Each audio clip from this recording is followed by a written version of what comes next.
Let's go to abortion, 5339. Interesting commentary here. Oh, I give it. To reiterate, I don't see any universe where somebody like me, who chooses willingly to have sex with a woman and she falls pregnant, should have the option to abort the baby. Now, legally, can the option exist? Sure, the legal option can exist within the country I live in. I have no problem with that. But why can't I be my own moral arbitrator? Because no woman who gets pregnant with me is going to have an abortion. I assure you that is not going to happen. I'm a young, healthy, smart, intelligent millionaire. My kid could become the next president of the United States for all I know. You're not aborting that to pursue some career or because you don't like the way it will make your body look. That is disgusting.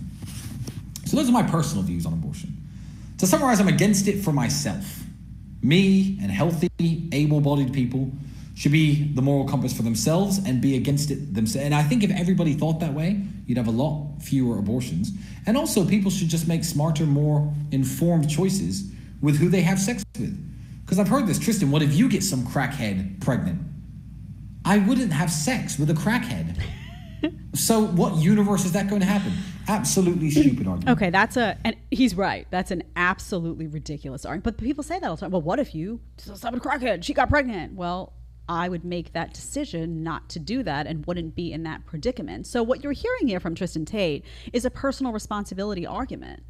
He's saying, these are my decisions. My decisions have consequences, and I am prepared to face those consequences. And if I were with a woman and she became pregnant, then that would be my child, and I would accept the responsibility to care for that child.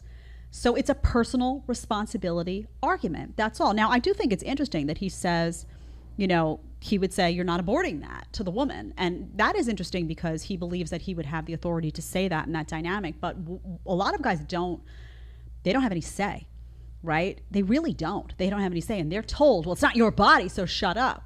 So what happens is the woman gets pregnant, she decides she wants an abortion, and now you have society saying that guy shouldn't have any say in what happens to that baby. And those men are oftentimes pushed to the side, like they don't matter. Oftentimes you'll have guys saying, I want to have the baby, and she'll say, well, no. And you'll have everyone rallying around the woman, like, well, it's her decision, it's her body, she's the one that has to bear the child. And it's like, isn't it both of their baby? Didn't it take two people to bring that child to life? Why does he have no voice at all? Why? Why do we live in a society like that? Well, because it's feminized, that's why. Isn't that Rollo Tomasi's like gynocentric? He talks about that stuff. He's right. Why do they have no voice, no say in anything? Again, make smart decisions is the messaging here. Don't put yourself in situations where if there are consequences, you're not going to be prepared as a grown adult to handle those consequences. And a baby is not something that should be just tossed to the side. It's a blessing. And if you're not prepared and you're not in the right head or the right mind or the right body or the right financial situation to have a child, then you shouldn't be having sex with people where there's a risk that you could have a child. That's what he's saying for himself. Now, he does say, the legal option, this, that, but he's saying for himself, that's the world that he lives by. I think it's really interesting to see the world that these guys live in outside of talking about men and women. I mean, this is a very personal responsibility lens. It's very appealing. It's very appealing to me. I'm glad to see it. And we need more men talking like this about issues, to be honest. If you want to watch the full episode, you're going to click right here. And if you want to ask me a question one-on-one, you want to do a one-on-one FaceTime with a group of your friends, whatever you want, you need to download Connect right now. Click right here and let's get talking.